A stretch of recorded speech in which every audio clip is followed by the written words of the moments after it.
PCN is brought to you in part by the following underwriters.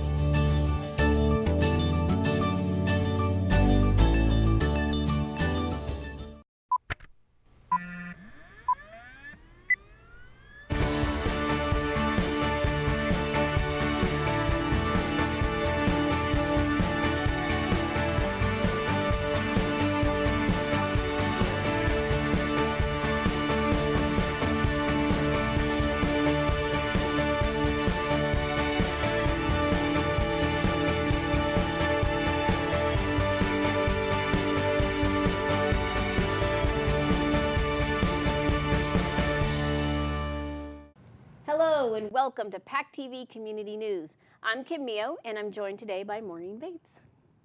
We have a full show as we take you to the Alden House's Liberty Pole event in Duxbury and to a day of bliss at Mirbeau Inn and Spa at the Pine Hills.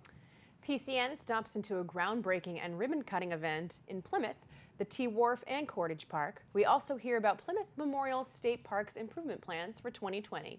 We head to Benny's parking lot to see how Martha's Eat Local drive-up eatery is doing as she heads into her 4th year in the Little Red Booth. And we stop into Manomet Inc., who had a ribbon cutting for their new accessibility improvements. Plymouth's town moderator visits a set to tell us about a new charter review committee that is forming. But first, we head to the waterfront in Plymouth. One project finishes up and another one gets underway. That was the story of the day as PCN dropped in on the ribbon-cutting ceremony for the town wharf in downtown Plymouth. And then we headed up the road to Cordage Park for a groundbreaking ceremony. We spoke with the town manager, Melissa Arrighi, to find out what more is in store for each of these locations. We've been looking at that old, dilapidated, falling down, condemned pier for years. But more importantly than the town looking at it, it's the fishermen and the lobstermen that no one was able to use it. And it was really unacceptable in that area. So David Gould, the Director of Marine Environmental Affairs, working really closely with some of the other department heads, including Jessica Casey, our Economic Development Director, aggressively went after a MassWorks grant. Now, the MassWorks infrastructure grant is really competitive, and we wanted it. And there are some things that you have to be able to show. They're not just going to, the state won't just give you funding for improvements. The Lieutenant Governor, who really oversees this, wants to see some kind of economic boom to it. They love to see, and it makes us more competitive when they see a town match.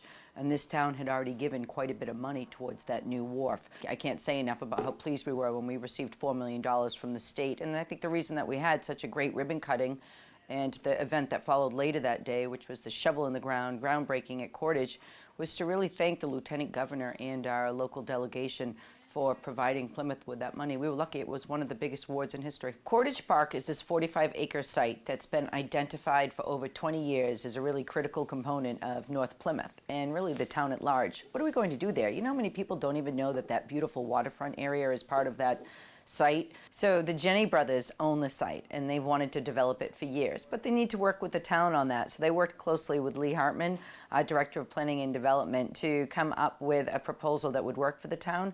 And what they came up with, or what you're going to see at that site, is they knocked down that Walmart building. Now a little over 200 units of housing will go up at that site. At the end of this whole project, it will be well over 600 units of housing.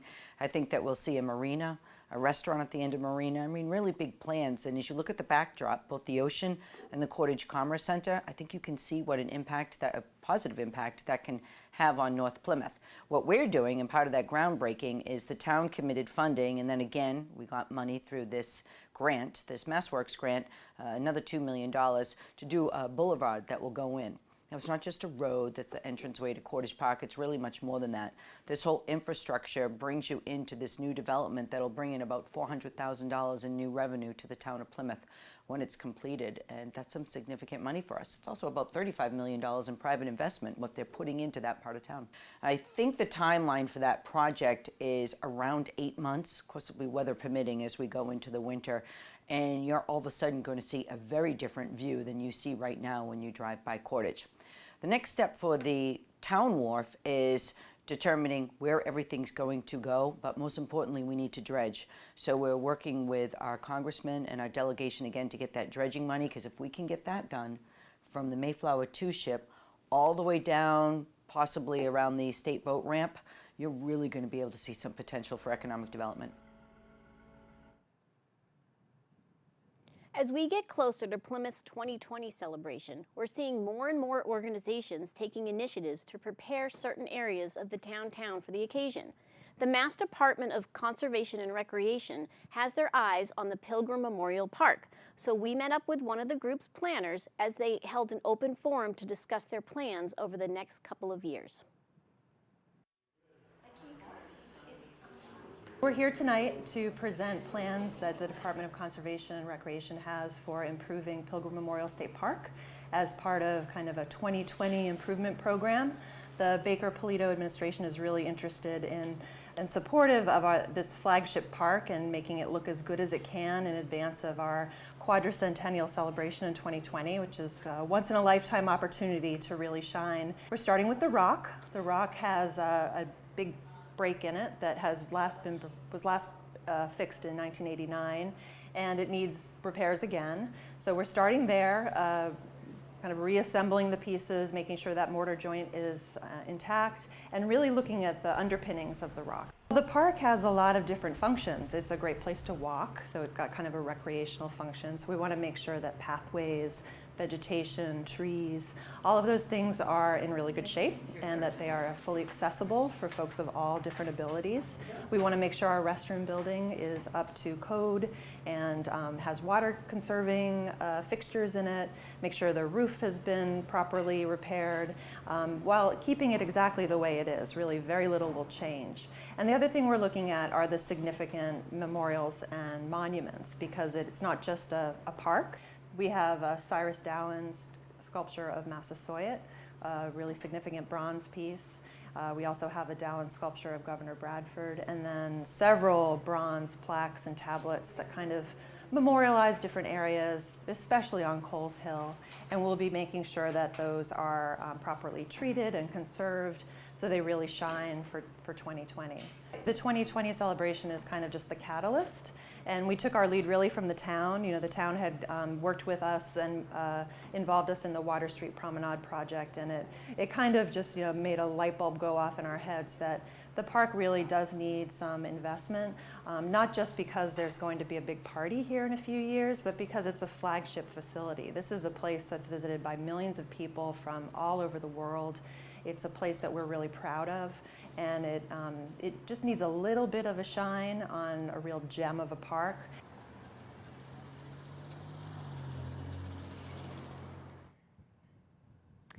'18th century reenactors and musicians came together in Duxbury to bring to life the American Revolution as it was experienced by the Alden family. Reenactors from the Old Colony Militia joined the Junior Colonial Fife and Drum Corps from Westbrook, Connecticut, as well as actress and historic interpreter Judith Caliora.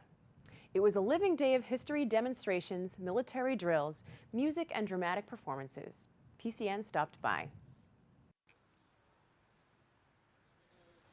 I am part of the 1st Foot Guards, which is a British reenacting group, but today we are for the first time portraying militia, and we have a new offshoot organization in our group called the Old Colony Militia. So this is our first event as the Old Colony Militia, and we are today recreating a few things that happened right here at Alden House on April 20th of 1775. Right after word of Lexington and Concord happened, the militia gathered here and the officers had a very long discussion about what actions to take, because marching off to fight would in fact be considered treason by the Crown. So they were very cautious, and that's kind of what we're doing today. I think in doing this event in particular, I like that we are being able to use the property and recreate an event that actually happened here in the room that it happened in. I think that's pretty wild. You don't often get a chance to do that kind of thing. Well, I have an ancestor that was in the American Revolutionary War. He was a Minuteman, and he actually replied to the alarm at Lexington on April 19th. Well, he didn't reply on April 19th. He lived in Wells, what is now Maine, but was part of Massachusetts. So his company marched down, and they had 12 or 13 days of service, but they got here 5 or 6 days after the initial shots were long past done. So this stuff's in my blood, and that's really what I like about reenacting. I'm from the Boston area and was always very interested in military history, specifically ranging back to the American Revolution. And when I went to college, I became very intrigued by the idea of using theater to educate. And so I had been acting since I was 8 years old as a stage actress. And then when I graduated from college, I got into historical living history, historical interpretation, and that was how I discovered Deborah Sampson. And then I created a one-woman program about her called A Revolution of Her Own, which has been touring for 7 years now. I mean, my entire life has now become a focal point of how to tell the story of influential women who are often forgotten in our modern day recollection of history. And since Deborah was the first woman that I researched and she was the first woman I wrote about, she is the reason why I'm doing what I'm doing. These stories that we are telling are incredibly important, and I always tell my audiences and the people that I meet that it's not just your job to learn, it's your job to pay it forward and just tell one person about the stories that you learn and make sure that these stories continue and don't ever die. Manomet Inc., formerly known as the Manomet Bird Observatory, just took one giant step in being more inclusive to all visitors at this nonprofit conservation science lab. After receiving several grants, they were able to add a fully accessible walkway that runs the length of the campus, as well as several parking spaces and doorways. PCN stopped in for the ribbon-cutting ceremony. Today's our annual board meeting.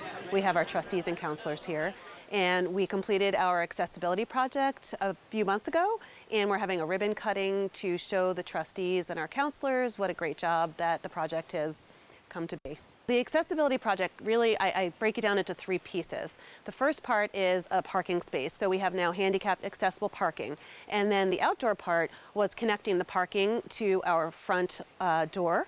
And we now have an indoor classroom that is accessible.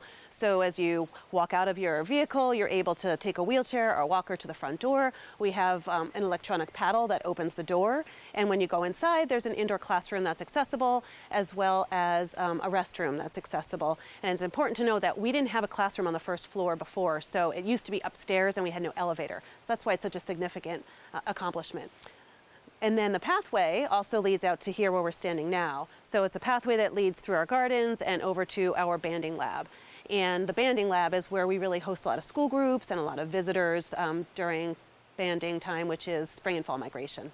You know, it was sad. A couple of school groups couldn't come because they had kids that were, disabled in wheelchairs. And, to be fair to the rest of the whole class, so if one kid couldn't go, then the entire school group couldn't come. So we didn't like hearing that. And we really didn't have the financial means to improve this, the facility until we got that grant. And once we received that first grant, it's kind of like the snowball effect. $120,000, we could go back to funders and say, we need another $120,000, can you please help us? And we have something to show them now. I've been at Manomet now for 13 years, and I, like many other people, didn't even know it existed. So, it's just a beautiful place to work, and it's a beautiful place to visit. We have gorgeous grounds. This property was donated to Manomet many years ago. The entrance is the Holmes Farm, a historic Holmes Farm. You drive up the roadway, and then you walk through this path, and you are on a bluff.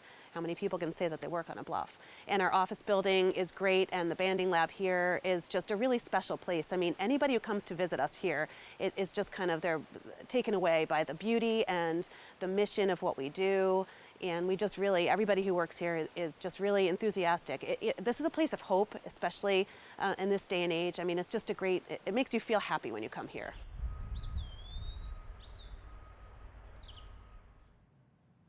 The concept of eating locally sourced and organic foods has slowly moved from a small niche market to a somewhat broader audience as people start to pay more attention to what they eat and where it comes from.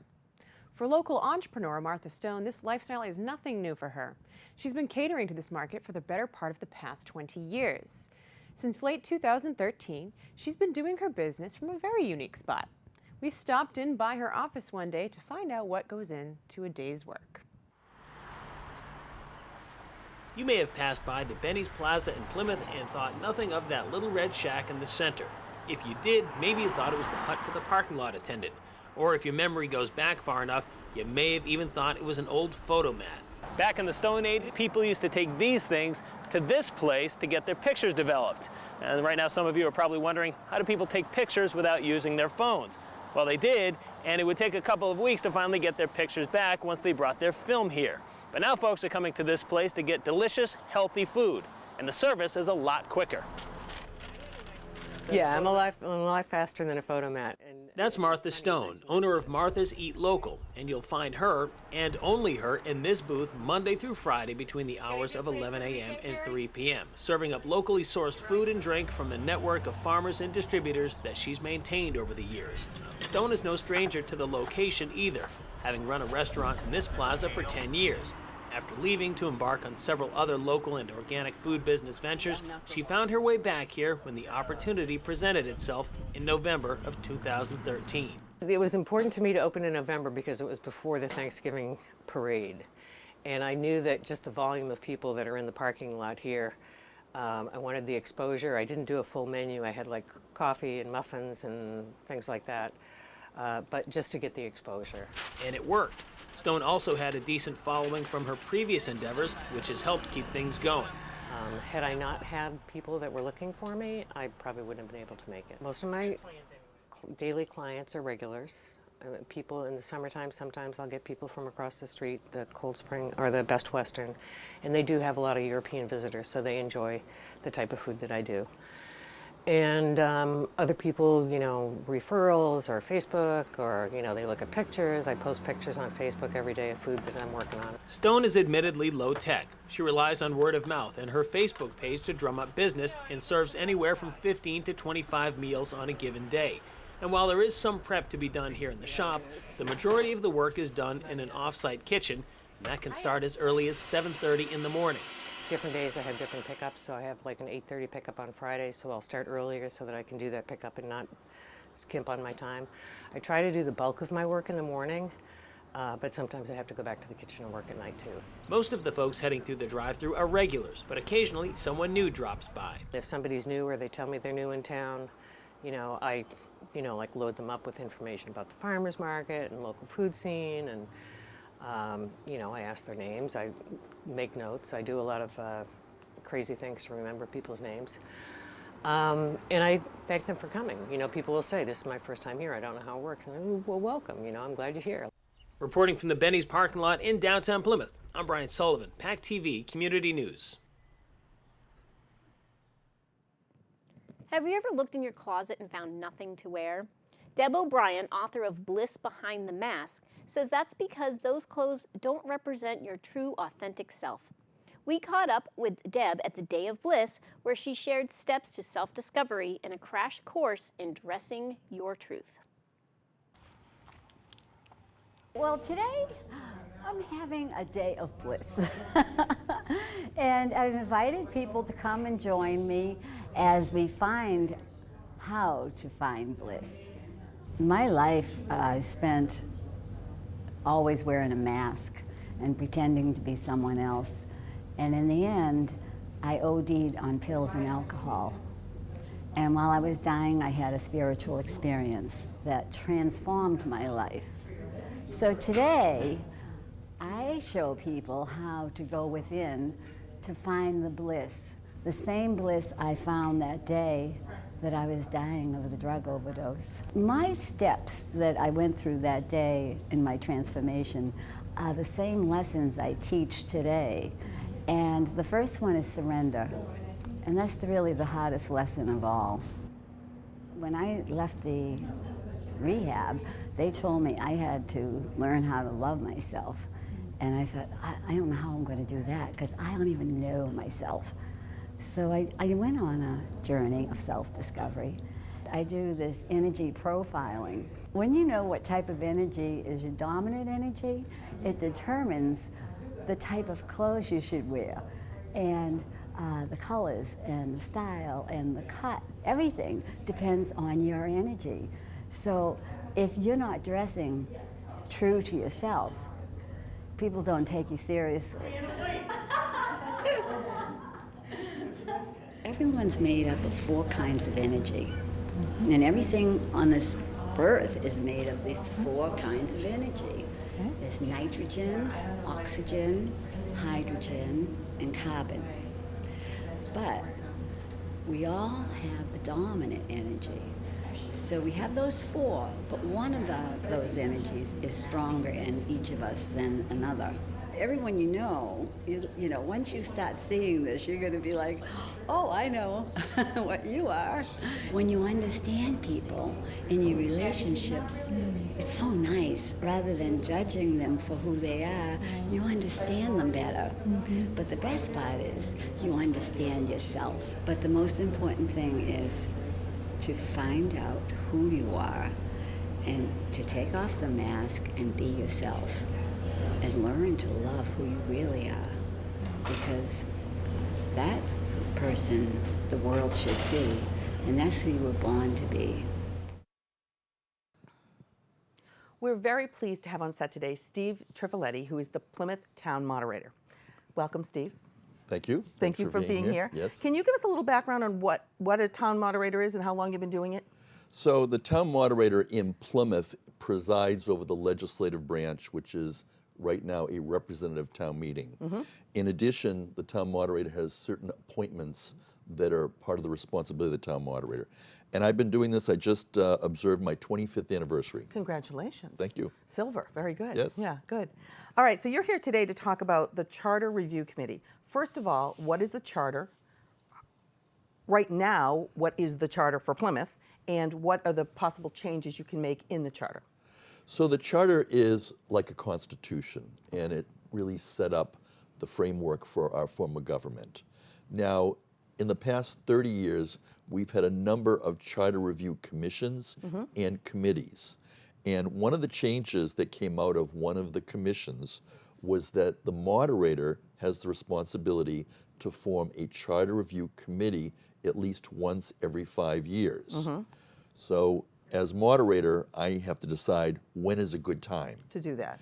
And in the past year, a number of citizens have been urging me to form a committee. And I've decided at this point that it's ripe to post for a 9-member committee that I will appoint at the end of June to begin on July 1. Okay, so this committee is going to determine the best form of government going forward for Plymouth. Is that a fair statement? Past charter review committees and commissions have run the gamut. Some of them have done some small housekeeping changes. Others have proposed changes in the form of government. In 1990, the proposal on the ballot was a town council, strong town manager form of government. And that was defeated by a close margin. Thereafter, there have been a number of mayoral proposals, all of which were not adopted. However, there were a number of smaller amendments to the charter that have been approved. A common example would be roll call vote at town meeting. And now we're required to do that for certain financial votes, zoning votes. And so one thing that we could see as a result of this Charter Review Committee would be some housekeeping changes. For example, since the last Charter Review Committee, I have instituted electronic voting at town meeting, which has increased the number of roll call votes. And so the committee could move to codify the electronic voting as our form of roll call voting. That would be a small change that kind of is reflective of the times.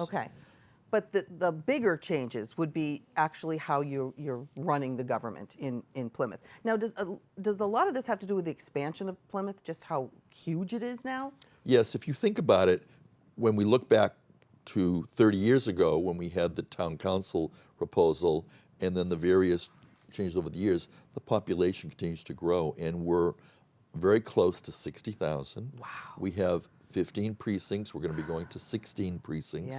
So we have been growing, and the question for a Charter Review Committee is, what would be the form of government that best responds to our growing population and our growing needs? And what are the 3 options that you might come up with as the 3 different possibilities? You keep it the way it is. You could certainly keep it the way it is. Which is anyone who doesn't know. It's a bicameral form of government where we have an executive branch made up of the Board of Selectmen, Yep. which is a 5-member, multi-member body. Yep. Then the legislative branch of 135 elected town meeting representatives and a strong town manager. Okay, so that's what you have right now. That's what we have Now, right now. what are the other options that the Charter Review Committee can consider? Well, they can really consider any type of form of government, but the past committees have come up with 2 different types: a town council with a strong town manager, or a mayoral form of government. Okay. And in the past, when they've met, one of the things that has always been cited is that in terms of a representative town meeting, we are the 2nd largest. However, recently, the town of Framingham changed their representative town meeting, and I believe they went to a mayoral form of government, which now puts Plymouth as the largest community with a representative town meeting. Right. So we're kind of at that point where, you know, do we follow Framingham to change our form of government, or do we stay where we are? And what would be a change, if any? And if you did go to the mayoral form of government, how would that change the town of Plymouth? Well, I mean, certainly it would drastically change the way in which we do things. I mean, you could have a person running, if you think about selectmen that serve now or selectmen that have served in the past, any one of them has run for a town-wide seat, and regardless of their experience or education, they could be elected and run the town as mayor. And town, you know, town voters, as well as the charter committee, would have to decide, is this the right direction? Okay. And in the last couple of seconds we have, how do you select the members of the Charter Review Committee? They all have to be citizens. Okay. I have modeled the committee on a commission. So there's a legislative manner in which you can have a commission. The committees have all been 9 members, the same as a commission. Okay. I look for diversity. Sure. I look for diversity in terms of gender, in terms of background. I have some people who have served on a prior commission or committee, some who are new to serving, some who have never been on a board or committee, some who have been elected townwide or as town meeting, because I think that we want all points of view represented. And I don't want an elitist group where everybody is known. Sure. And so although I've gotten some concern about new people have to be brought up to speed, I still think it's important to have new voices mixed with those who are experienced. A slice of the populace is always good. Absolutely. Yeah. Okay. Well, thank you very much, and I'm sure we'll hear how this all fans out in the future. Okay. Okay. Well, thank you, Julie. Stephen Thanks so Trifoletti, much. very much. Thank you. And now back to Kim in the studio. Thanks for watching. We hope you enjoyed tonight's stories. If you would like to see more or see them again, you can at pactv.org or catch us on YouTube. PCN is on Facebook and Twitter, so be sure to check us out there for links, information, and behind-the-scenes fun. Stay tuned as a brand new PCN Life is coming right up.